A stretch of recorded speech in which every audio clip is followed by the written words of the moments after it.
जानकारी नहीं है उसमें अगर आपसे गलती होती है तो आप वो माफ हो सकती है, लेकिन जानते हुए भी आप गलती करते हैं तो वो गलती नहीं, वो अपराध है। और अपराध की सजा वो निश्चित है, और अपराध की सजा हमारे आने वाले पीढ़ी को ना मिले, और अपराध की सजा हमारे आने वाली पीढ़ी को ना मिले, इसलिए हमको इस विचार का प्रचार करना होगा।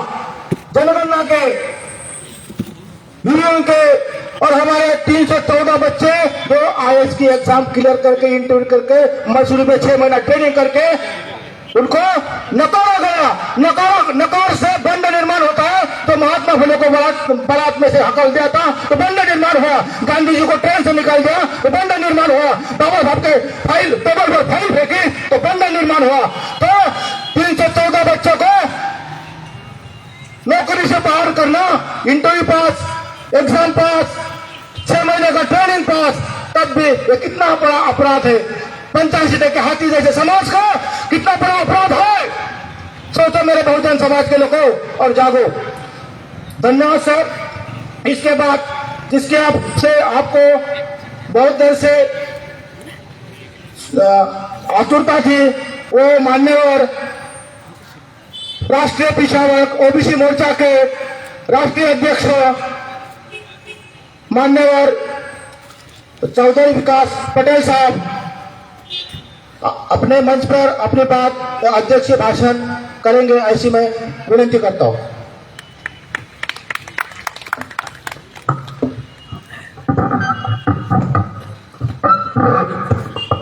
व्यवस्थित करूंगा माइक। ठीक मैं कर लूँ। धन्यवाद संचालक जी। मंच पर उपस्थित तमाम सम्मानित अतिथि एवं वक्तागण और सामने बैठे और खड़े साथियों मैं उत्तर प्रदेश का रहने वाला, दिल्ली में रहता हूं, तो मराठी भाषा में अपनी बात नहीं रख सकता, इसलिए हिंदी में बात रखने की इजाजत आप सभी लोगों से चाहता हूं। साथियों, राष्ट्रीय पिछड़ा वर्ग मोर्चा जो कि OBC समाज के लोगों का राष्ट्रीय स्तर का संगठन है, मेरी हर स्पीच यहीं से शुरू होती है। महाराष्ट्र के लोगों को रिजर्वेशन चाहिए, मगर उनको ये बात स्वीकार नहीं है कि हम बैकवर्ड हैं। देश भर के तमाम हिस्सों में OBC को आम बोलचाल की भाषा में पिछड़ा वर्ग कहा जाता है, और भारत सरकार ने OBC के लिए जो कमीशन बनाया उसका नाम रखा नेशनल बैकवर्ड क्लास कमीशन, राष्ट्रीय पिछड़ा वर्ग आयोग। तो OBC के लोगों को ये बात समझने की जरूरत है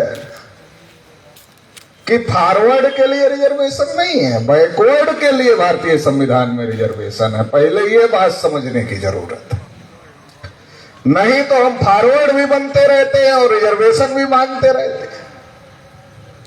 जब हम फॉरवर्ड है तो रिजर्वेशन की जरूरत नहीं है, क्योंकि संविधान में जो रिजर्वेशन है वो कोई गरीबी उन्मूलन का कार्यक्रम नहीं है, बेरोजगारी मिटाओ कार्यक्रम भी नहीं है। ज्यादातर लोग रिजर्वेशन को गरीबी उन्मूलन का कार्यक्रम और बेरोजगारी मिटाओ कार्यक्रम समझते हैं। ये ना तो गरीबी उन्मूलन का कार्यक्रम है और ना ही बेरोजगारी मिटाओ कार्यक्रम है। ये कार्यक्रम क्या है?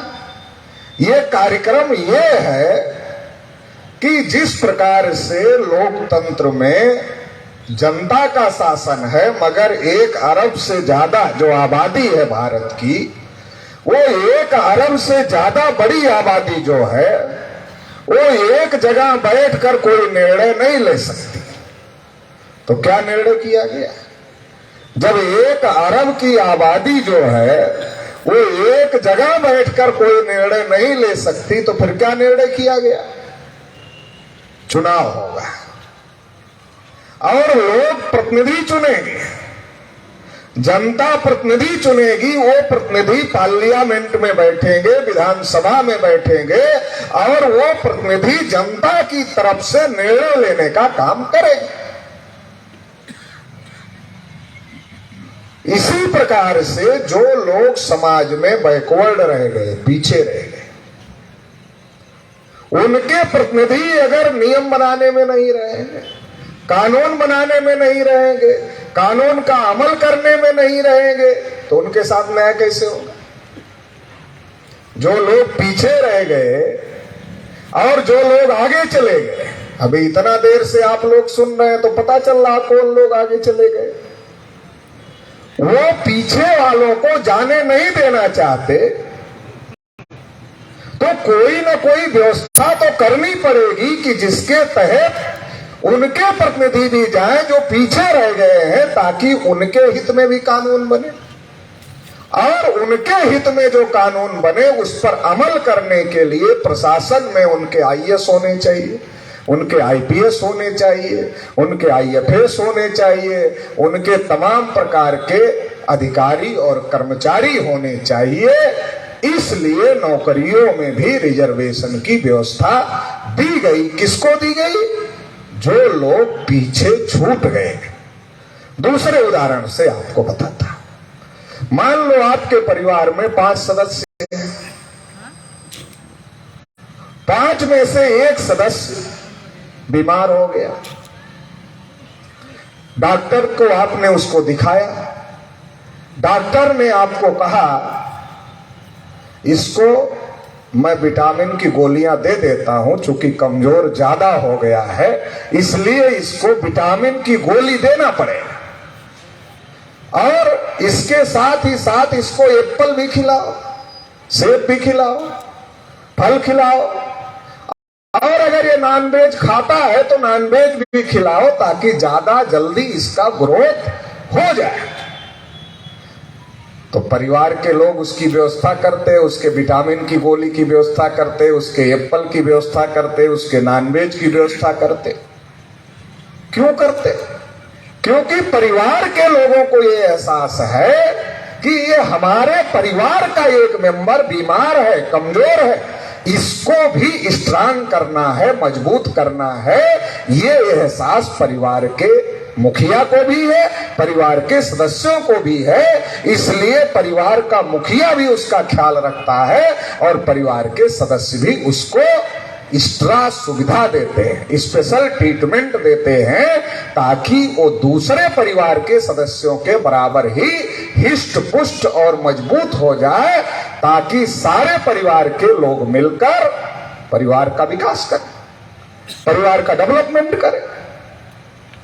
तो जैसे परिवार परिवार है वैसे देश भी एक परिवार है, जैसे परिवार परिवार है वैसे देश भी एक परिवार है। तो देश एक परिवार है, तो देश में भी कुछ लोग बैकवर्ड रह गए, कुछ लोग फॉरवर्ड हो गए। तो जो बैकवर्ड रह गए तो संविधान निर्माताओं ने कहा भाई ये कमजोर हो गए हैं तो इन्हें कोई स्पेशल व्यवस्था देनी पड़ेगी, कोई स्पेशल सुविधा देनी पड़ेगी, तभी तो ये मजबूत होंगे।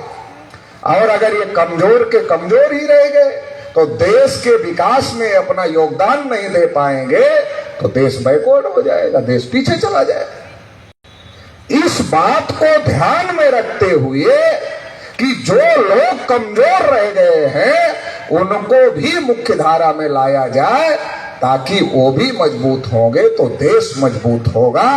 इस बात को ध्यान में रखते हुए देश में संविधान निर्माताओं ने रिजर्वेशन की व्यवस्था की। आजादी को 75 साल हो गए।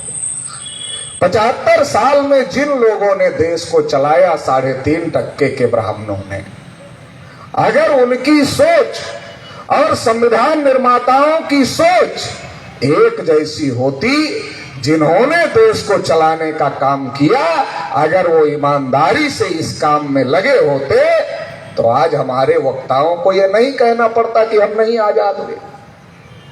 ऐसा हमको क्यों सोचना पड़ता है? क्योंकि ऐसा सोचने के लिए उन लोगों ने मजबूर किया है। अब आजादी के 75 साल में गिनती के लिए हमें यात्रा चलाना पड़ रहा है। गिनती के लिए यात्रा चलाना कितनी छोटी चीज है गिनती। जितना पैसा जनगणना में भारत सरकार का खर्च होता है उसका एक नया ज्यादा पैसा हमारी गिनती में नहीं खर्च होगा। कॉलम ही बढ़ाना है, ज्यादा कुछ नहीं करना है। घर घर वैसे भी उनका परगड़क जाता है, कागज उतना ही लगेगा, एक नया पैसा ज्यादा नहीं खर्च करना है। इसके बावजूद भी गिनती नहीं कर रहे। मंच से जब भाषण देते हैं 3.5% के लोग तो क्या कहते हैं, वसुधैव कुटुंबकम, मतलब पूरी पृथ्वी ही हमारे लिए कुटुंब है, परिवार है। अरे तुम भारत के लोगों को तो अपना परिवार मान नहीं रहे हो और भाषण दे रहे हो पूरी पृथ्वी भी हमारा परिवार है। अगर परिवार मानते तो इनके साथ न्याय करते।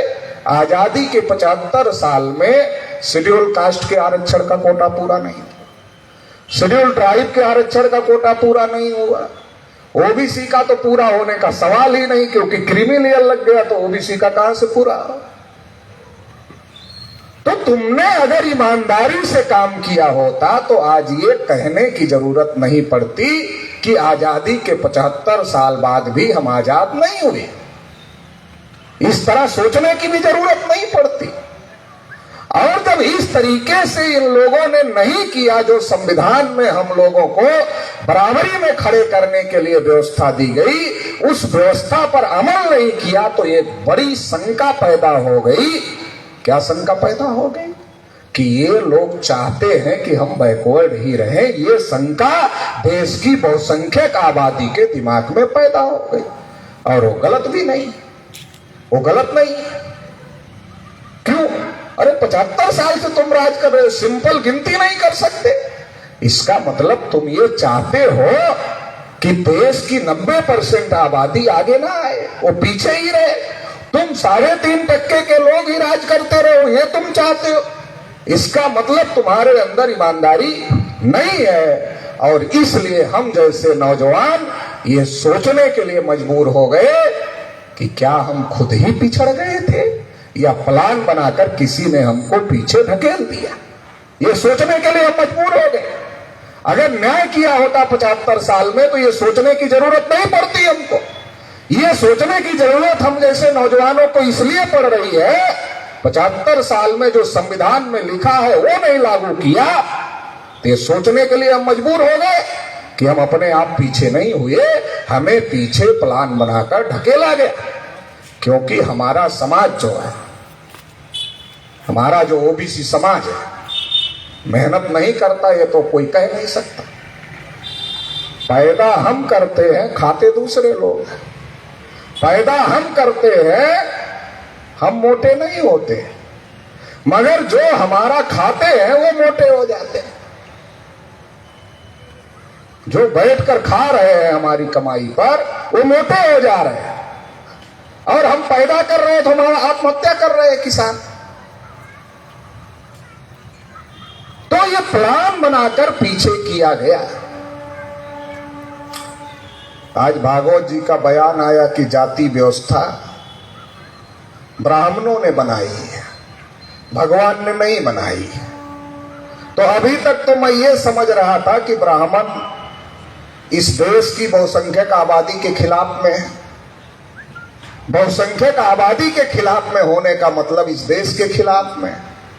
भागवत जी के बयान से एक बात और समझ में आ गई कि ब्राह्मण भगवान के भी खिलाफ में है। भगवान ने समानता की व्यवस्था बनाई, भागवत जी का कहना है। ब्राह्मणों ने जाति व्यवस्था बनाई, असमानता की व्यवस्था बनाई। किसी को कहा तुम ऊपर हो, किसी को कहा उससे नीचे हो, किसी को कहा उससे नीचे हो, किसी को कहा उससे नीचे हो, किसी को कहा सबसे नीचे हो। भागवत जी ने कहा, मैं नहीं कह रहा हूं, भागवत जी ने कहा ईश्वर ने सबको बराबर बनाया भगवान ने, लेकिन ब्राह्मणों ने ऊंच नीच की जाति व्यवस्था बनाई, ऊंच नीच की व्यवस्था बनाई। अगर ब्राह्मणों ने ये बनाई तो फिर तो ब्राह्मण केवल बहुजन समाज का विरोधी नहीं है, केवल मूल्यवासी समाज का विरोधी नहीं है, केवल इस देश का विरोधी नहीं है, बल्कि वो भगवान विरोधी भी है। ये तो भागवत जी ने आज स्वीकार कर लिया कि ब्राह्मण जो है वो भगवान विरोधी भी है।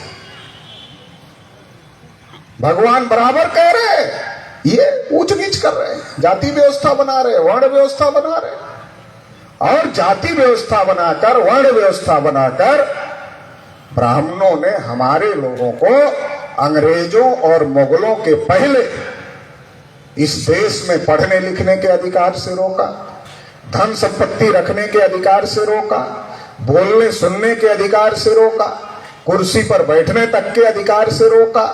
और इसलिए ये लोग बैकवर्ड हो गए, अपने आप बैकवर्ड नहीं हो गए, इसका इतिहास है।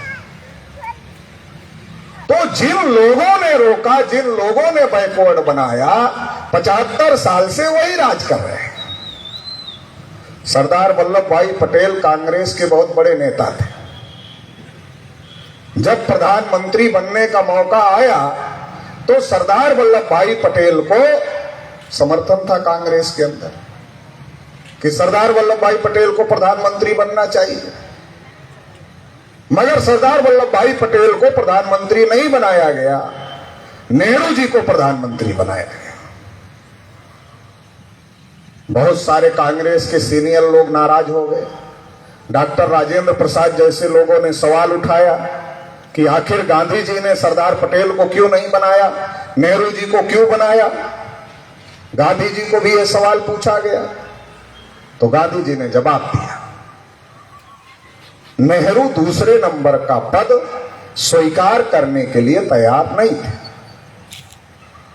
अब यह दूसरा सवाल खड़ा हो गया कि आखिर नेहरू दूसरे नंबर का पद स्वीकार करने के लिए क्यों नहीं तैयार थे। किसी योग्यता में नेहरू सरदार पटेल से ज्यादा नहीं थे और सरदार पटेल किसी योग्यता में नेहरू से कम नहीं थे। पढ़ाई लिखाई का मामला देखा जाए तो सरदार पटेल भी बैरिस्टर थे, नेहरू भी बैरिस्टर थे।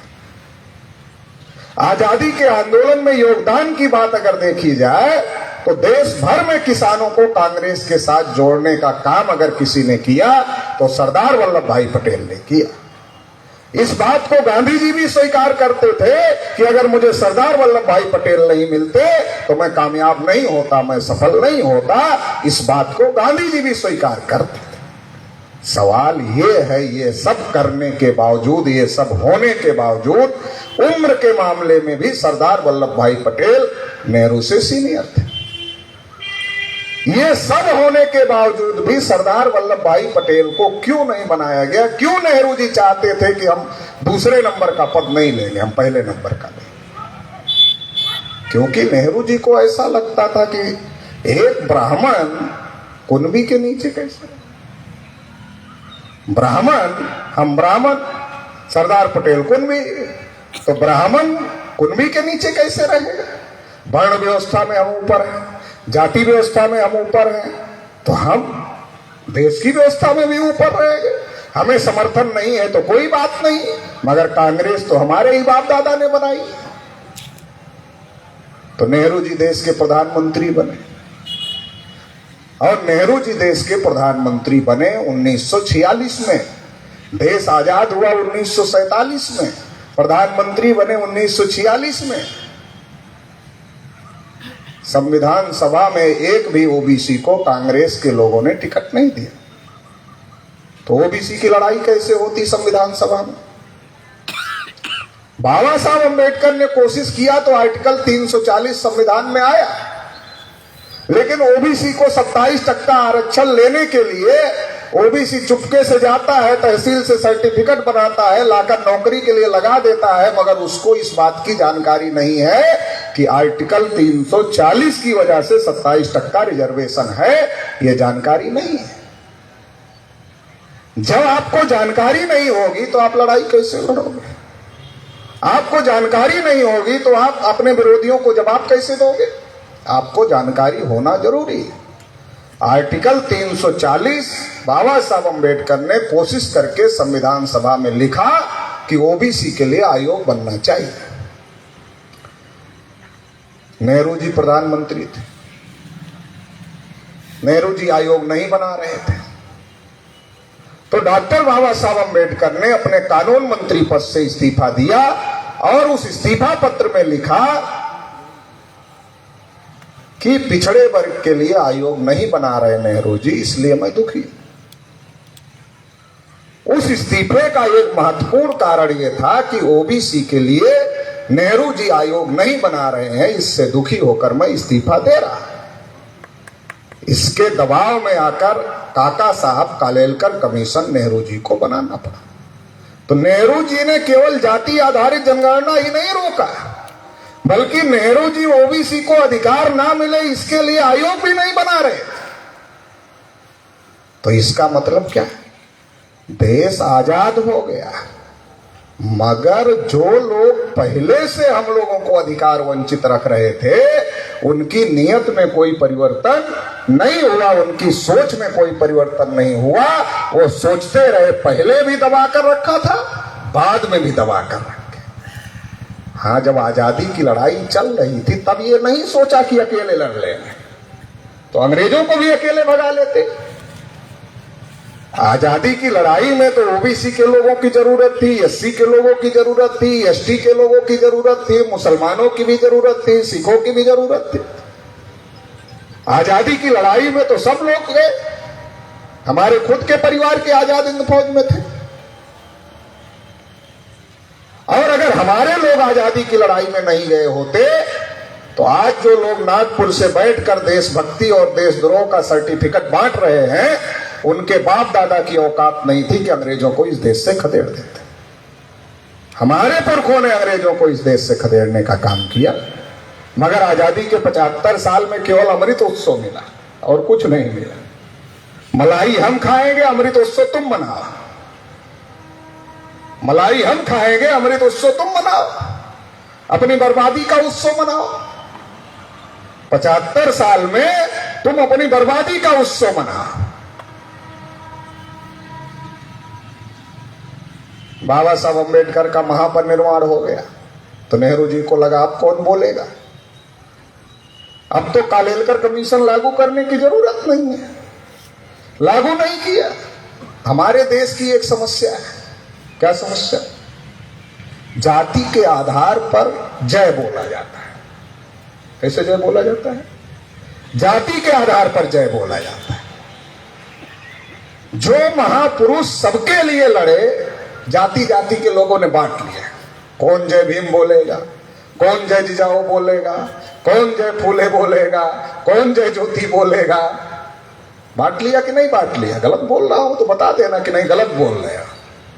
तो जैसे वो बोलता है तैसे पता चल जाता है, हाँ इसका होगा। सब ने बांट लिया। पढ़ा क्या उनको कि उन्होंने एक तुम्हारी जाति के लिए काम किया, दूसरे किसी के लिए काम नहीं किया? ऐसा पढ़ा क्या? मेरा विश्वास जय बोलने से ज्यादा जय करने में है। जब हम उनके विचारों पर काम करेंगे तब उनकी जय होगी, और अगर उनके विचारों पर काम नहीं करेंगे और जाति के नाम पर महापुरुषों को बांट लेंगे तो आज की तारीख में अगर महापुरुष होते तो डंडे निकालते और सबकी पिटाई करते जितने लोग जय बोल रहे हैं। नहीं करते। तो हमें समझने की जरूरत है, ओबीसी को समझने की जरूरत है, सारे लोगों को समझने की जरूरत है कि सारे महापुरुष जिनका हम जय बोलते हैं वो एक जाति के लिए काम नहीं किए। महापुरुषों की मजबूरी थी। अच्छा, आप लोगों की नहीं थी। किसी न किसी के घर पैदा होना है ना। अब ब्राह्मणों ने जाति व्यवस्था बनाया है तो किसी के घर पैदा हुई है तो उस जाति का टैग तो तुम्हारे ऊपर लग गया। मगर जो उनके विचार थे वो एक जाति के लिए नहीं थे। तो बाबा साहब अम्बेडकर ने ये लड़ाई लड़ी। ओबीसी के लोगों को ये जानकारी नहीं है, इसलिए मैं थोड़ा बता रहा था। अब जब जवाहरलाल नेहरू ने गिनती रोक दिया, कालेलकर कमीशन लागू नहीं किया, तो इंदिरा गांधी कौन सा लागू करती? काहे के लिए लागू करती? इंदिरा गांधी तो उनकी जायज बेटी थी ना। जायज बेटी है तो सबूत भी देना पड़ेगा कि जायज बेटी हूं। अगर हमारे पिताजी ने नहीं किया तो मैं क्यों करूंगी? तो जायज बेटी का सबूत दिया इंदिरा गांधी ने, उन्होंने भी नहीं किया। जनता पार्टी की सरकार आई, मोरारजी देसाई देश के प्रधानमंत्री बने। जनता पार्टी ने अपने घोषणा पत्र में लिखा था काका साहब कालेलकर कमीशन लागू करेंगे। दबाव बना। बिहार के राम अवधेश यादव थे, उन्होंने कहा सब पर बोल रहे हो, इस पर नहीं बोल रहे हो, काका साहब कालेलकर कमीशन लागू करेंगे। तो मोरारजी देसाई ने कहा हर वादा पूरा करने के लिए नहीं किया जाता। तो बवाल मच गया। बवाल मच गया तो उन्होंने कहा कि देखो काका साहब कालेलकर कमीशन पुराना हो गया है, इसलिए नया कमीशन बनाते हैं, और उन्होंने मंडल कमीशन बना दिया। मंडल कमीशन ने अपनी रिपोर्ट दिया, फिर इंदिरा जी थी, फिर उन्होंने सबूत दिया कि हम जवाहरलाल नेहरू की जायज संतान है और इसलिए नहीं लागू करेंगे। फिर सबूत दिया, उन्होंने नहीं लागू किया। बीपी सिंह प्रधानमंत्री बने। बीपी सिंह और देवीलाल जी में झगड़ा हो गया,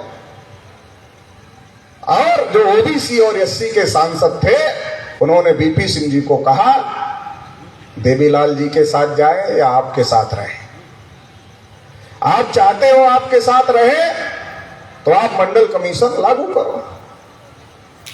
तो इस स्थिति में 7 अगस्त 1990 को मंडल कमीशन लागू हुआ, मगर पूरा मंडल कमीशन लागू नहीं हुआ। मंडल कमीशन की केवल एक सिफारिश लागू हुई, बाकी लागू नहीं हुआ। अभी भी पूरा मंडल कमीशन लागू नहीं, तब भी लागू नहीं हुआ।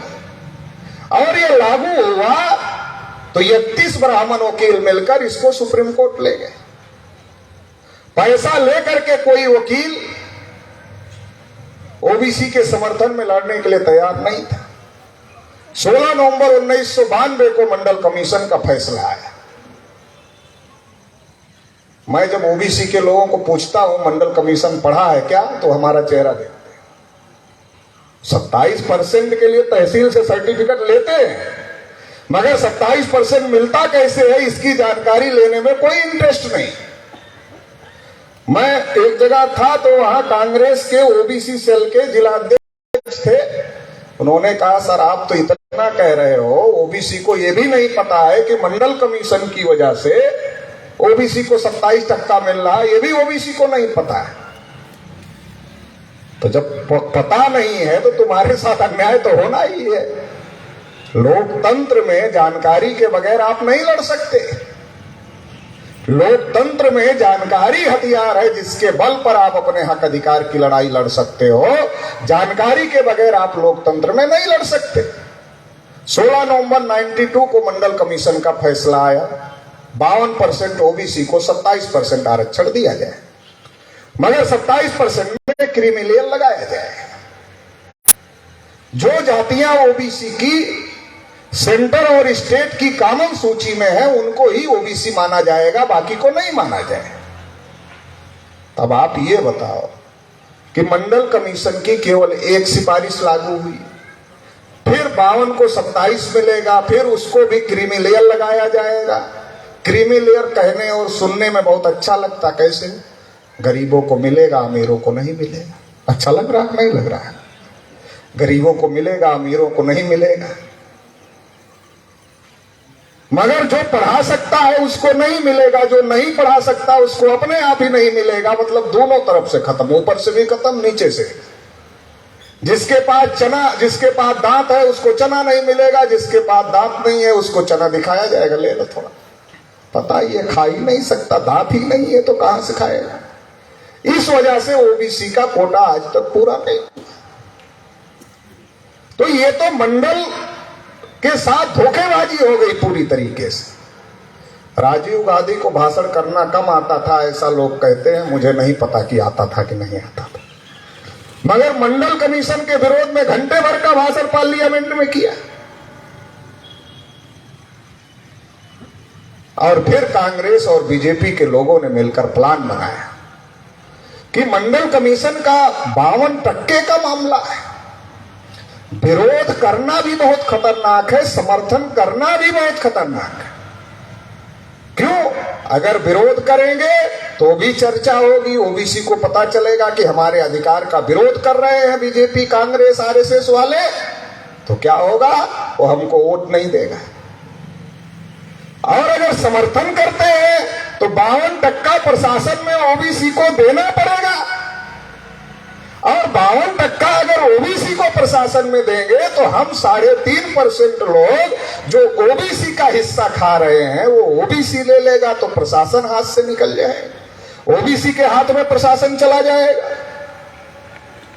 तो बड़ा खतरा है, समर्थन करना भी खतरा है, विरोध करना भी खतरा है, आगे कुआं है पीछे खाई है। तो क्या किया जाए? तो कहा डाइवर्ट किया जाए। डाइवर्ट समझते हैं? काल भी डाइवर्ट होती है। जैसे मोबाइल पर हमने आप में से किसी को कॉल लगाया और आपने किसी दूसरे को डाइवर्ट कर दिया तो घंटी कहां बजेगी? जहां डाइवर्ट कर दिया वहां बजेगी।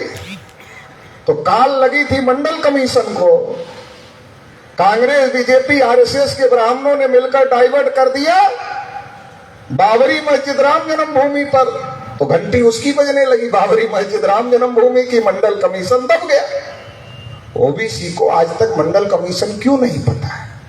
क्योंकि जब मंडल लागू हुआ उस समय अगर अखबारों में आर्टिकल आते, टीवी रेडियो पर चर्चा होती कि मंडल में क्या मिला ओबीसी को, क्या नहीं मिला, तो ओबीसी को समझ में आता मिला कुछ नहीं, केवल और केवल धोखा ही धोखा है इसमें। तो ओबीसी चुप थोड़े ही रहता जब ये पता चल जाता। तो ओबीसी देश की पार्लियामेंट को घेर लेता, और घेर लेता तो कहता संविधान ने शेड्यूल कास्ट की जितनी संख्या उतना रिजर्वेशन दिया, शेड्यूल ट्राइब की जितनी संख्या है उतना रिजर्वेशन दिया। इसका मतलब यह है कि संविधान संख्या के अनुपात के सिद्धांत को मानता है, तो इसलिए 52% ओबीसी को 52% रिजर्वेशन मिलना चाहिए। इसके लिए पार्लियामेंट घेर लेता। संविधान में क्रीमी लेयर कहीं नहीं लिखा है, क्रीमी लेयर हटना चाहिए, इसके लिए घेर लेता। मंडल कमीशन की सभी सिफारिशें लागू होनी चाहिए, इसके लिए घेर लेता, तो ओबीसी का कल्याण हो गया होता। मगर जब काल ही डाइवर्ट हो गई तो ओबीसी ने पार्लियामेंट घेरने के बजाय बाबरी मस्जिद घेर लिया। जिसको पार्लियामेंट घेरना चाहिए था अपने अधिकार के लिए, उसने बाबरी मस्जिद घेर लिया। और 6 दिसंबर 1992 को बाबरी मस्जिद गिरा दी गई। किसने गिराया? विनय कटियार, ओबीसी के नेता, बजरंग दल के राष्ट्रीय अध्यक्ष, कल्याण सिंह, उमा भारती, परवीर तोगड़िया, रितंबरा, ऐसे तमाम ओबीसी के नेता। उस समय जब कटियार को पूछा गया, कटियार भी कुंभी हमारे फैजाबाद अयोध्या के, जब उनको पूछा गया कि ये आरक्षण का क्या होगा, तो कटियार ने कहा डंडे के दम पर ले लेंगे। आज कटियार ही ढूंढने से नहीं मिल रहे तो डंडा उनका कहां से लाए? जिस डंडे से आरक्षण मिलता वो डंडा कटियार के पास में था, कटियार का ऐसा कहना था। तो कटियार जी ही ढूंढने से नहीं मिल रहे तो डंडा कहां से लाए? बाबरी मस्जिद गिर गई, मंडल का मुद्दा हवा में उड़ गया। आडवाणी ने यात्रा निकाला, रामलला हम आएंगे, मंदिर वही बनाएंगे।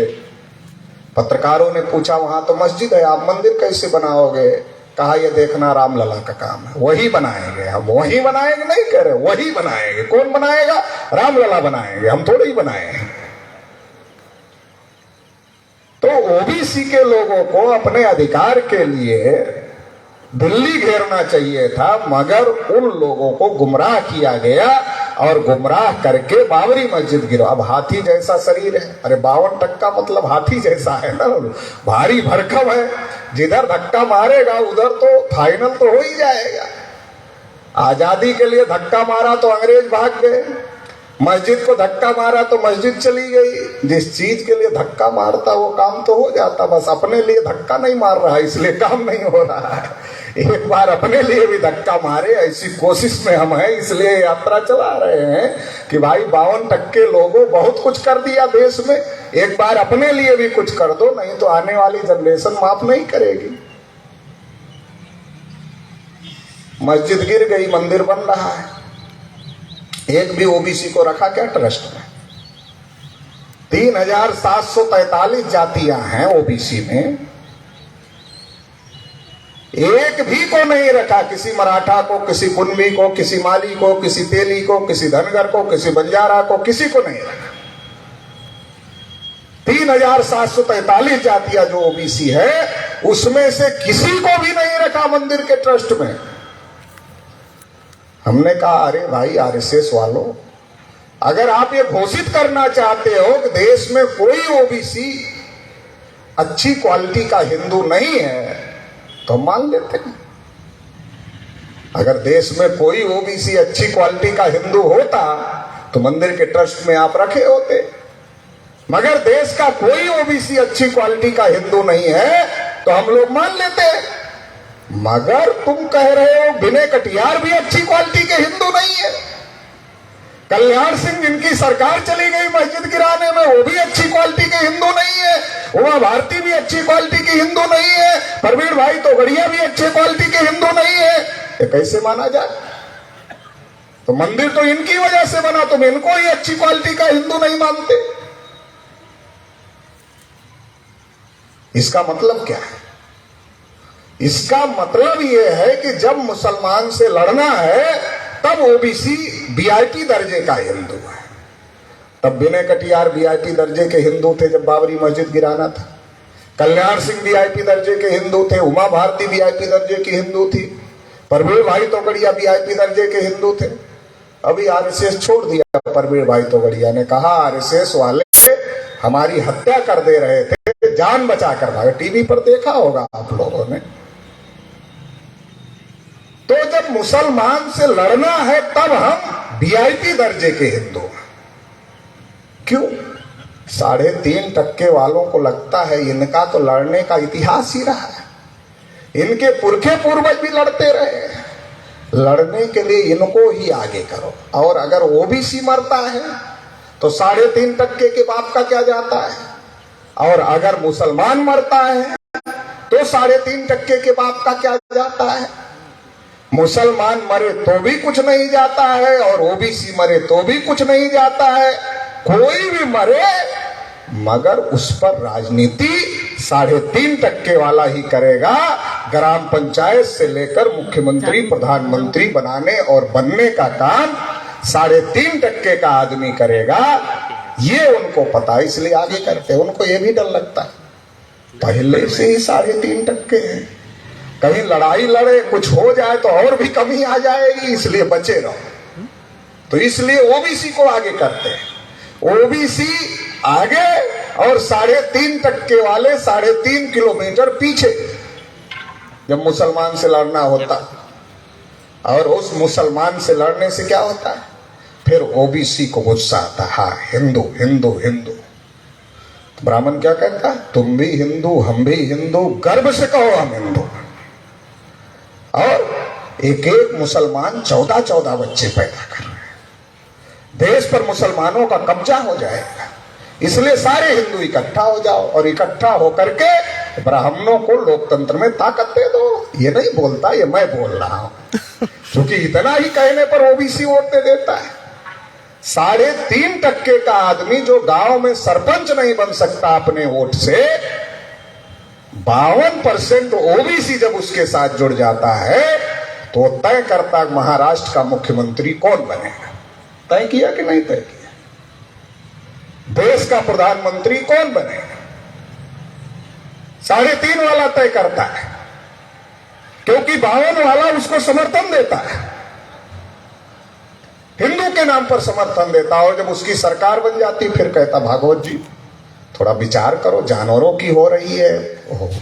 पिछड़ा वर्ग मोर्चा की यात्रा लेकर के पटेल जी आए थे, बड़ा दुख हो रहा था, हम सुन रहे थे कि जानवरों की गिनती होती है, कुत्तों की होती है, हिजड़ों की भी होती है, पिछड़ों की नहीं होती है, बड़ा दुख होता है, थोड़ा विचार करो, हमारी भी गिनती करो। तो भागवत जी क्या कहते पता, चुप रहो, दोबारा मत बोलो, दोबारा बोलोगे तो देशद्रोह का सर्टिफिकेट दे दे। तो आदमी डर जाता, साला देशद्रोह का सर्टिफिकेट मिल जाएगा, चुप रहो यही ठीक है। एक भी नेता नहीं बोल सकता, उसको डर है भागवत जी देशद्रोह का सर्टिफिकेट दे देंगे, तो बोलता ही नहीं। इसका मतलब यह है कि मुसलमान से लड़ने के लिए हम हिंदू हैं, अधिकार के लिए हम हिंदू नहीं है। अधिकार मांगने के लिए हिंदू नहीं है, मुसलमान से लड़ने के लिए हिंदू। 3 समय पर हिंदू होते हैं। मुसलमान से लड़ना है तो बढ़िया वाले हिंदू, वोट देना है तो बढ़िया वाले हिंदू हैं, चंदा देना है तो बढ़िया वाले हिंदू हैं, अधिकार लेना है तब नहीं। तब ओबीसी है, तब हिंदू नहीं है। तो ये जो साजिश चल रही है, इस साजिश को हम लोगों को समझने की जरूरत है, जानने की जरूरत है और इस साजिश को नाकाम करने की जरूरत है। देखो 75 साल से हम और मुसलमान लड़ रहे हैं। या तो हमारा फायदा हो जाना चाहिए था या तो मुसलमानों का फायदा हो। अरे दो की लड़ाई में एक को फायदा होना चाहिए ना। मगर आजादी के 75 साल में मुसलमानों को कोई फायदा नहीं। क्यों? सच्चर कमीशन कहता है मुसलमानों की हालत अनुसूचित जाति से ज्यादा खराब हो गई। ये रिपोर्ट तो कांग्रेस के जमाने की है। 8 साल से तो बीजेपी राज कर रही है, तो और ज्यादा खराब हो गई हो। मुसलमानों को इसका मतलब कोई फायदा नहीं हुआ, जीरो कर दिया। और आपको मुसलमान से लड़ाया जा रहा है। बड़ी से बड़ी संख्या का जीरो से गुणा करो, कितना होगा? पढ़े लिखे आदमी हो ना आप लोग। बड़ी से बड़ी संख्या का जीरो से गुणा करो तो जीरो ही होता है। इसका मतलब यह है हमें जीरो करने के कार्यक्रम पर आरएसएस के लोग काम कर रहे हैं। हमें मुसलमानों से लड़ाकर जीरो करने के कार्यक्रम पर आरएसएस के लोग काम कर रहे हैं। एक दिन मध्य प्रदेश में हमारी सभा चल रही थी। बजरंग दल का एक कार्यकर्ता हमारी सभा में आ गया और कहने लगा कार्यक्रम के बाद, पटेल जी आपकी बातें बहुत अच्छी लगी मगर एक सवाल है। मैंने कहा क्या सवाल? कहा देश पर मुसलमानों का कब्जा हो जाए। मैंने कहा ये तो बहुत गंभीर सवाल है। मुसलमानों का कब्जा तो देश पर नहीं होना चाहिए, ये तो बहुत ही गंभीर सवाल है। हमने कहा आजादी के 75 साल में एक भी मुसलमान देश पर का प्रधानमंत्री बना क्या? तो हमारा चेहरा देखने लगा। तो मैं सोच रहा था ये चेहरा क्यों देख रहा है। फिर पता चला कि इसको पता ही नहीं है कि मुसलमान 75 साल में कोई देश में प्रधानमंत्री बना कि नहीं बना, इसको पता ही नहीं है। फिर मुझे याद आया कि अगर इतनी जानकारी इसको होती तो बजरंग दल में नहीं होता। अगर इतनी जानकारी होती तो बजरंग दल में क्यों होता? तो हमने कहा तुम हमारी तो मानोगे नहीं, गूगल पे सर्च करो। उसने गूगल पे सर्च किया और जब सर्च किया कहा सर एक भी मुसलमान देश का प्रधानमंत्री नहीं बना। हमने कहा नहीं बना। अच्छा कितने ओबीसी बने 5 साल के लिए देश के प्रधानमंत्री 75 साल में? तो कहा यह भी नहीं पता है। हमने कहा चौधरी चरण सिंह कुछ दिन के लिए बने थे, सरकार चली गई थी, नाम के ही बन पाए थे, काम करने का मौका ही नहीं मिला, इतना जल्दी सरकार चली गई। देवगौड़ा जी बने थे कर्नाटक के, जाति आधारित जनगणना पर फैसला लिया, ब्राह्मणों ने समर्थन वापस ले लिया, सरकार गिर गई। 2 ही बने। कोई ओबीसी आजादी के 75 साल में 5 साल के लिए देश का प्रधानमंत्री नहीं बना। नरेंद्र मोदी जी बने नहीं है, बनाए। बनाने वाले 3.5% वाले हैं और उनकी जाति पहले ओबीसी में नहीं थी, बाद में डाली गई। तो ना हम बने ना मुसलमान बने। शेड्यूल कास्ट की आबादी 15% है, उनका कोई प्रधानमंत्री आजादी के 75 साल में नहीं बना। शेड्यूल ट्राइब की आबादी 7.5% है, उनका कोई प्रधानमंत्री 75 साल में नहीं बना। बीपी सिंह को छोड़ दिया जाए कुछ दिन के लिए तो राजपूत भी कोई नहीं बना। अरे 98% लोग इस देश में, 97% लोग लोकतंत्र में, उनका प्रधानमंत्री ही नहीं बना 75 साल में। और आजादी का जश्न हम ही मनाए, मुसलमानों से हम ही लड़े। ना हमारा बना ना मुसलमान का बना। बना कौन? उठाकर लिस्ट देखो तो पता चलेगा। आजादी के 75 साल में जिनकी आबादी केवल 3.5% है वो प्रधानमंत्री बनते रहे और प्रधानमंत्री बनाते रहे। 2014 में बनाया क्योंकि हम लोग चिल्ला रहे। हम लोग चिल्ला रहे ना। 2011 में जब जाति जनगणना का मामला खड़ा हुआ, 51,000 कार्यक्रम तो अकेले वामन मेश्राम ने लिया पूरे देश भर में। कितना कार्यक्रम? 51,000। तो उसका पर्चा छपा, उस पर लिखा गया जानवरों की गिनती होती है, ओबीसी की नहीं होती। ये पर्चा मंत्रियों के घर पहुंचा, विधायकों के घर पहुंचा, सांसदों के घर पहुंचा, उनको भी पता चला। उन्होंने 2011 में पार्लियामेंट बंद कर दिया और कहा जानवरों की करते हो, हमारी नहीं करते। मनमोहन सिंह देश के प्रधानमंत्री थे। मनमोहन सिंह ने कहा करेंगे, मगर करना तो था नहीं।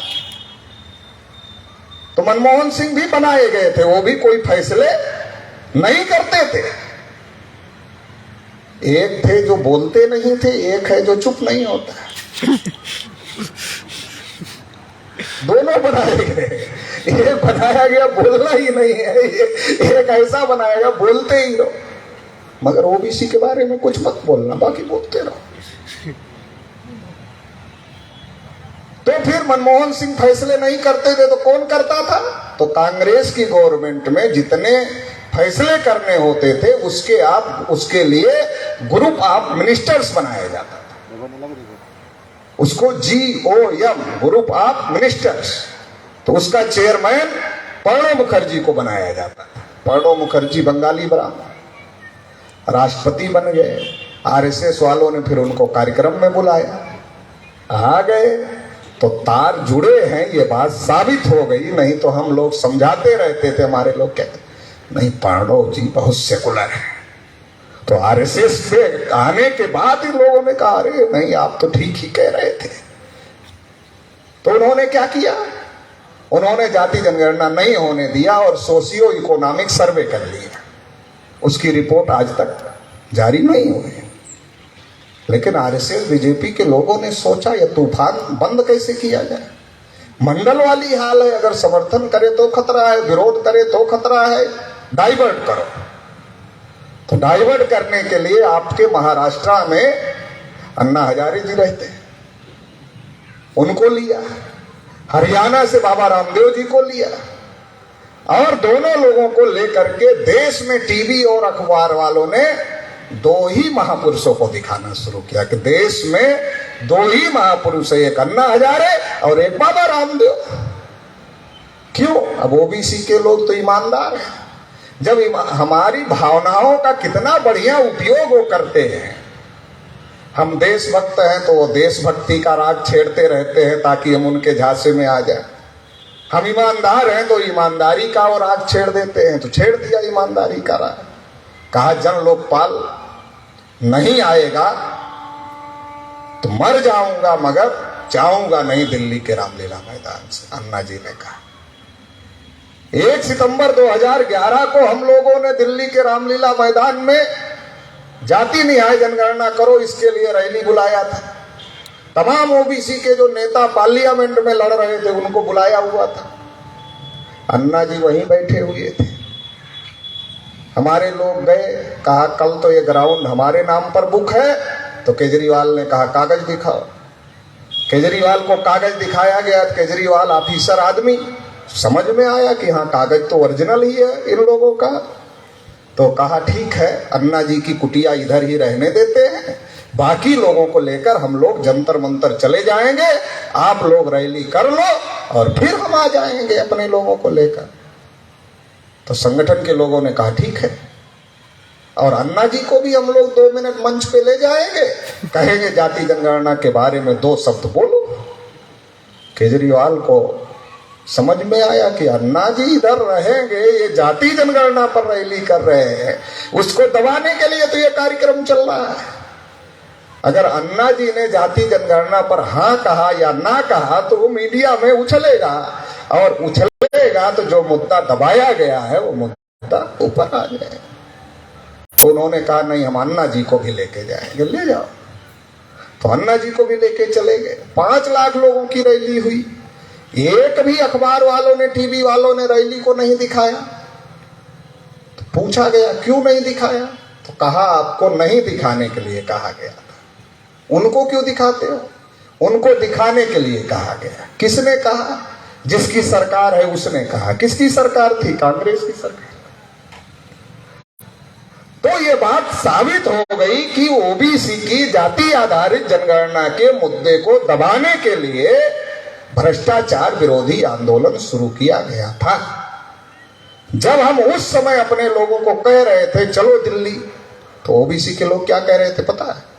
पटेल जी बेचारा अन्ना हजारे, राजा हरिश्चंद्र के बाद पहला ईमानदार आदमी पैदा, धरती पर राजा हरिश्चंद्र के बाद पहला ईमानदार आदमी आया है, उसके प्राण संकट में है, उसका प्राण बचाना पहले जरूरी है, अपनी गिनती तो बाद में देख। आजादी के आंदोलन जब चल रहा था तब शेड्यूल कास्ट के लोग कह रहे थे हमें क्या मिलेगा, मुसलमान कह रहे थे हमें क्या मिलेगा, ओबीसी क्या कह रहे? आजादी आजादी आजादी। तो संविधान सभा में कुछ नहीं दिया गया, ओबीसी को एक भी टिकट नहीं दिया गया।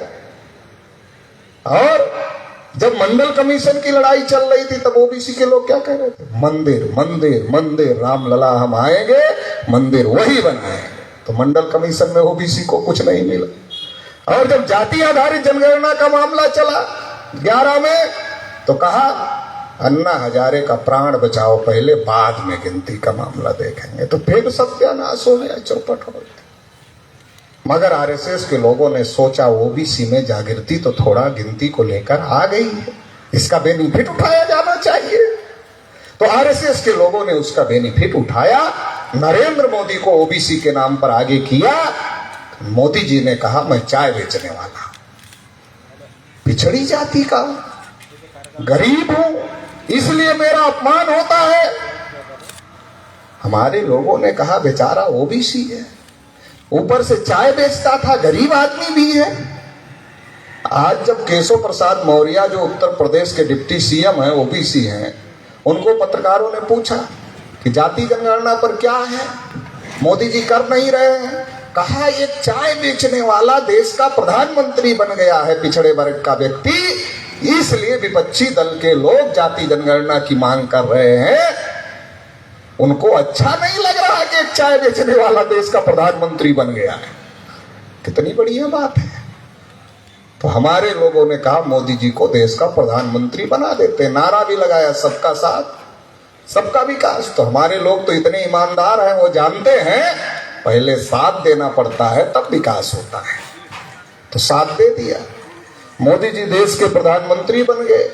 314 ओबीसी बच्चों की नियुक्ति रोक दिया, ओबीसी की स्कॉलरशिप बंद कर दिया, बजट में ओबीसी के विकास के लिए 8 साल में कुछ नहीं दिया। अभी निर्मला सीतारमन ने बजट पढ़ा, ओबीसी का नाम भी लिया क्या?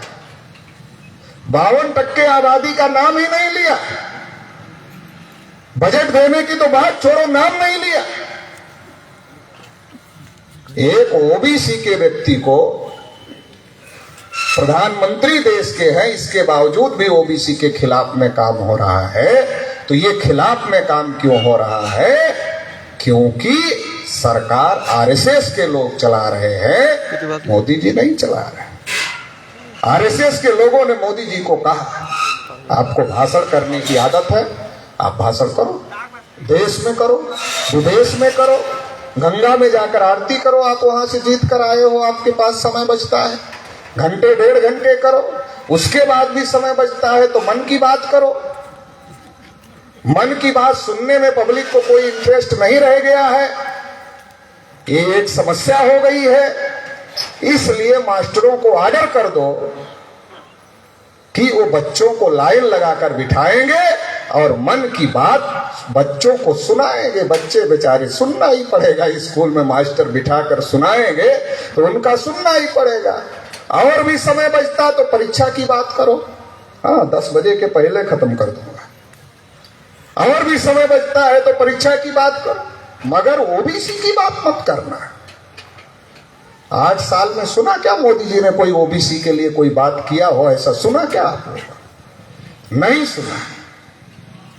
तो ये जो स्थिति देश में है, ये जो परिस्थिति देश में है, इस परिस्थिति को समझना पड़े। किसान आत्महत्या कर रहा है, नौजवान डिग्री पर डिग्री ले रहा है, बक्सा डिग्री से भर जाएगा मगर रोजगार नहीं है। जब बच्चों को पूछो क्या कर रहे हो तो कहते बीटेक करके एमबीए कर रहा है। अच्छा, बीटेक करके एमबीए करने की जरूरत क्यों पड़ गई? क्योंकि बीटेक करने पर रोजगार नहीं है। अब लड़के की शादी नहीं हुई है, लड़की वाला आएगा, पूछेगा बेटा क्या कर रहे हो, तो बेटा कहेगा बीटेक बेरोजगार हूं। तो तो लड़की का बाप सोचेगा ये बीटेक करके बेरोजगार है, तो इसको लड़की का हाथ कैसे दिया जाए। तो इसलिए कुछ ना कुछ तो डिग्री लेते रहना है। तो बीटेक के बाद एमबीए कर रहा हूं ये बताने के लिए, और एमबीए भी कर लिया फिर भी रोजगार नहीं है। रोजगार क्यों नहीं है? क्योंकि जहां जहां रोजगार था वो सब प्राइवेट हाथों में चला गया, ठेके पर चला गया, इसलिए सारा रोजगार खत्म। मोदी जी ने कहा था देश नहीं बिकने दूंगा, अब क्या कह रहे हैं? देश नहीं बचने दूंगा। एक एक चीज अडानी अंबानी को जब तक नहीं दे दूंगा तब तक चैन से नहीं बैठो। दे दिया, लोन भी दिया, शेयर भी खरीदे अडानी की कंपनी के। एसबीआई ने खरीदे, एलआईसी ने खरीदे, यहां भी बहुत सारे लोग एलआईसी में लिए होंगे, किस्त बीमा किए होंगे ना। अडानी डूब रहा है तो एलआईसी भी डूब रही है उसके साथ में, एसबीआई भी डूब रही है। हंगामा मचा हुआ, सरकार का कोई मंत्री जवाब देने लायक नहीं, जवाब नहीं दे रहा, चर्चा नहीं कर रही है सरकार उस पर। इतना ज्यादा खराब स्थिति पैदा हो गई। और आज अडानी 200 करोड़ में कोई चीज खरीद रहा है इंडिया की। कल अमेरिका ब्रिटेन वाला उद्योगपति उसको संपर्क करेगा, अडानी जी 200 करोड़ में जो आपने खरीदा है उसके हम 500 करोड़ देते हैं, तो बेच देगा कि नहीं बेच देगा? अरे मुनाफा मिलेगा तो बेचेगा। तो इससे तो भारत पर विदेशियों का कब्जा हो गया। इतना ज्यादा संकट देश पर आ गया है, समझने की जरूरत है। देश की जो स्थिति है वो बहुत ज्यादा खराब दिशा में देश जा रहा है, और हमारे लोगों को हिंदू मुसलमान, ये जाति वो जाति, आगे वाली जाति पीछे वाली जाति, इसमें उलझाया गया। हमें समझने की जरूरत है देश किस दिशा में जा रहा है। हम 52% आरक्षण की बात करते तो कहते 50% से ज्यादा नहीं हो सकता, 10% का कैसे हो गया? और जब 10% का हो गया तो अब 50% से ऊपर चला गया, 52% को देने में क्या दिक्कत? निजी क्षेत्र जो डेवलप हो रहे हैं वो गवर्नमेंट के पैसे से डेवलप हो रहे हैं। गवर्नमेंट का पैसा SC, ST, OBC, माइनॉरिटी और तमाम लोगों के टैक्स का पैसा, मगर सरकारी योजना जो रिजर्वेशन की है वो निजी क्षेत्र में लागू नहीं है। ये भी एक आज की तारीख में बहुत बड़ा इशू है। निजीकरण हो रहा है और रिजर्वेशन जीरो हो रहा है। चर्चा निजीकरण की हो रही है, जीरो आरक्षण हो रहा है। तो हम लोग इसलिए भी यात्रा चला रहे हैं कि निजीकरण को बंद किया जाए और जो प्रमुख संस्थान निजी हाथों में गए हैं उनका राष्ट्रीयकरण फिर से किया जाए, और निजी क्षेत्रों में भी रिजर्वेशन SC, ST, OBC को दिया जाए। इसके लिए भी हम लोगों को जागृत करने का काम कर रहे हैं। इतना सब कुछ हो रहा है देश में, किसानों के विरोध में, नौजवानों के विरोध में, महिलाओं के विरोध में, मजदूरों की ड्यूटी 8 घंटे से बढ़ाकर 12 घंटे कर दिया। अब बताओ रोजगार कम होगा कि बढ़ेगा? 8 घंटे के बजाकर 12 घंटे उद्योगपति मजदूरों से काम ले सकता है तो रोजगार कम होगा। सबके खिलाफ काम हो रहा, मगर सरकार को डर ही नहीं लग रहा। क्यों नहीं लग रहा? ईवीएम माता की कृपा है। दिखावा करते हैं, दिखावा के लिए कृपा लेने बागेश्वर बाबा के यहां जाते हैं, बागेश्वर धाम में। गडकरी जी गए थे कि नहीं गए थे? देखा होगा आप लोगों ने, हमने भी देखा। वहां की कृपा नहीं बरस रही है, ईवीएम माता की कृपा बरस रही है। 8 अक्टूबर 2013 को सुप्रीम कोर्ट ने कहा कि ईवीएम से फ्री, फेयर, ट्रांसपेरेंट चुनाव नहीं हो सकते, इसलिए कहा पेपर टेल लगा। 13 में किसकी सरकार थी? कांग्रेस की। कांग्रेस ने नहीं लगाया। क्यों नहीं लगाया? क्योंकि डॉक्टर सुब्रमण्यम स्वामी के पास 2004 में जो कांग्रेस ने ईवीएम में घोटाला किया था और 2009 में जो कांग्रेस ने ईवीएम में घोटाला किया था, उसके दस्तावेजी सबूत डॉक्टर सुब्रमण्यम स्वामी के पास में थे, और वो सबूत डॉक्टर सुब्रमण्यम स्वामी ने सुप्रीम कोर्ट को दिया था। इसके आधार पर सुप्रीम कोर्ट ने कहा ईवीएम से फ्री, फेयर, ट्रांसपेरेंट चुनाव नहीं कराए जा सकते। आडवाणी जी लोकशाही बचाओ यात्रा पर निकलने वाले थे। कांग्रेस के लोगों ने हाथ पांव जोड़े आरएसएस वालों को कि आडवाणी जी को चुप कराओ, नहीं तो 2004 की सरकार अवैध घोषित हो जाएगी, 2009 की सरकार अवैध घोषित हो जाएगी और 2004-2009 की सरकार मतलब 10 साल की सरकार अगर अवैध घोषित हो जाएगी, जितने इंटरनेशनल समझौते हुए, जितने देश में काम हुए, वो सारे के सारे इल्लीगल घोषित हो जाए। बड़ा संकट देश पर पैदा हो जाएगा, इसलिए देश को बचाओ। तो आरएसएस वालों ने कहा बचाएंगे तो, मगर तुम ही राज करते रहोगे तो हम क्यों बचाएंगे। तो कांग्रेस वालों ने कहा तुम भी कर लो। तो कहा 10 साल तुमने किया तो 10 साल हमें भी करने दो, तब तो रोकेंगे आडवाणी जी को, नहीं तो नहीं रोके। तो कहा ठीक है, मरता क्या ना करता है। तो समझौता हो गया।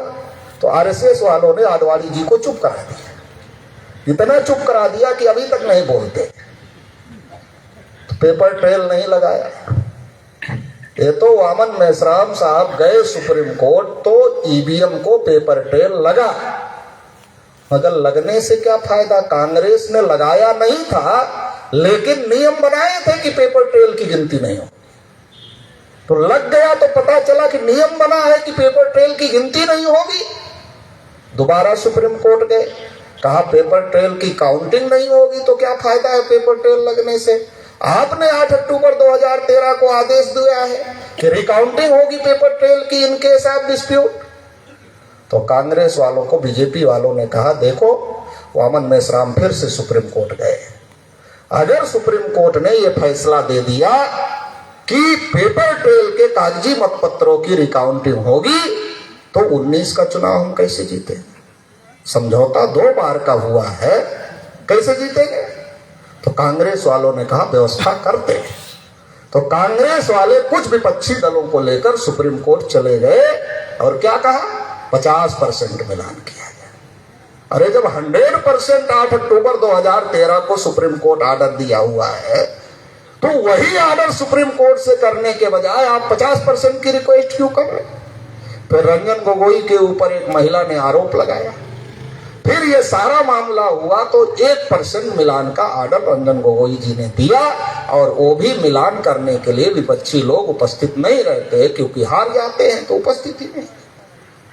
राहुल गांधी जी ने इतनी बड़ी यात्रा निकाली भारत जोड़ो, मगर ईवीएम के बारे में बोलते नहीं है। कभी कभी याद आता है तो हमारे नेता बोलते हैं सपने में, मगर सपने में बोलने से तो नहीं होगा। अरे तुम पार्लियामेंट में हो, तुम्हारे लोग विधानसभा में हैं, लोकसभा में है, तुम्हारा संगठन है, सड़क पर लड़ो, विधानसभा में लड़ो, लोकसभा में लड़ो, हर जगह लड़ो तो होगा ना। मगर लड़ते ही नहीं है। तो ये जो ईवीएम माता की कृपा है, ये ईवीएम माता की कृपा की वजह से ये लोग बदमाशी कर रहे हैं, नहीं तो उनको डर लगता। तो इसलिए इन तमाम मुद्दों को लेकर हम लोगों को जागृत कर रहे हैं। 25 मई 2022 को हम लोगों ने इसको लेकर भारत बंद किया था। 29 नवंबर 2022 को फिर भारत बंद किया था। मगर 2 बार भारत बंद करने के बाद इस नतीजे पर हम लोग पहुंचे कि ये जो गूंगी बहरी सरकार है, इसके कान तक आवाज पहुंचाने के लिए बहुत बड़े जन आंदोलन की जरूरत है। तो ये जो हम चल रहे हैं पूरे महाराष्ट्र में, वो उस जन आंदोलन की तैयारी है। तमाम नेता हमारे इस बात को समझते हैं, जो बड़े नेता है, लेकिन वो चुप हैं क्योंकि उनको ईडी से डराया गया। जो बोलता है उसके घर ईडी आ जाती, उसके घर सीबीआई आ जाती, वो डरे हुए हैं। हमारी तरफ ऐसा कहा जाता है कि जो डर गया वो मर गया। तो डरने से तो कुछ होगा नहीं। डरने से तो लोकशाही खत्म हो जाएगी, संविधान खत्म हो जाएगा, लोकतंत्र खत्म हो जाएगा, समाज के अधिकार खत्म हो जाएंगे और मध्यम वर्ग खत्म हो जाएगा। केवल पूंजीपति और मजदूर, ये सिस्टम लाने की तैयारी में लोग हैं। तो इसलिए लड़ना होगा। इसलिए तमाम जो लोग इस बात को समझते हैं, छोटे से लेकर बड़े नेता, उनको सबको हम ये कहना चाहते हैं कि इसके लिए आप लोगों को लड़ना चाहिए। ईवीएम और इन मुद्दों को लेकर लड़ाई देश में होनी चाहिए। कोई लड़ाई लड़े तो अच्छी बात है, स्वागत है, और नहीं तो हम लोग इस लड़ाई को छोड़ने वाले नहीं है। आने वाले समय में इसको लेकर देश में बहुत बड़े जन आंदोलन की तैयारी हम लोग कर रहे हैं। उसकी तैयारी के लिए ये यात्रा हम लोग चलाने का काम कर रहे हैं। आप लोग अभी 10 बजने को है, इसके बावजूद भी हमारी यात्रा के कार्यक्रम में बैठे हुए हैं और गंभीरता से हमारी बातों को सुन रहे हैं। इसके लिए हम आपके आभारी हैं। आपने यात्रा का समर्थन किया, इसके लिए भी हम आपके आभारी हैं। स्वागत किया, इसके लिए भी आभारी। और आपसे अपेक्षा रखते हैं कि जब कोई बड़ा आंदोलन घोषित किया जाएगा तो उसमें जाति से ऊपर उठकर, धर्म से ऊपर उठकर, क्षेत्र से ऊपर उठकर, भाषा से ऊपर उठकर, पार्टी से ऊपर उठकर, संगठन से ऊपर उठकर देश को बचाने के लिए, संविधान को बचाने के लिए, लोकतंत्र को बचाने के लिए आप आंदोलन में सहयोग तन मन धन से करेंगे। ऐसी आशा अपेक्षा के साथ आप लोगों ने मुझे सुना, इसके लिए आभार, धन्यवाद। 9:57 हो गए हैं, इस पर खत्म कर देता। साथियों, एक मिनट में आभार प्रदर्शन के अपने पास कोई समय नहीं है। 1 मिनट में मैं आभार प्रदर्शन यहीं से करूंगा। मंच पर आए सभी मान्यवरों का अपने समय निकाल के अपना समय दिया और उनका मैं आभार व्यक्त करता हूं। और खास करके यहाँ पे आए मेरे सामने बैठे हुए सभी लोगों का मैं आभार व्यक्त करता हूं। लेकिन एक मिनट 2 मिनट हमारे पास है। एक बात बताना जरूर चाहता हूं कि महात्मा फुले ने जो अपनी आदि शक्ति को महिला शिक्षा सबसे पहले स्कूल खोला, वो किस लिए खोला? क्योंकि उन्होंने देखा कि अपने देश की आदि शक्ति को हम नकार रहे तो अपने देश को आदि शक्ति महिला है, उसको नकार नहीं सकते। तो महिला एक बल से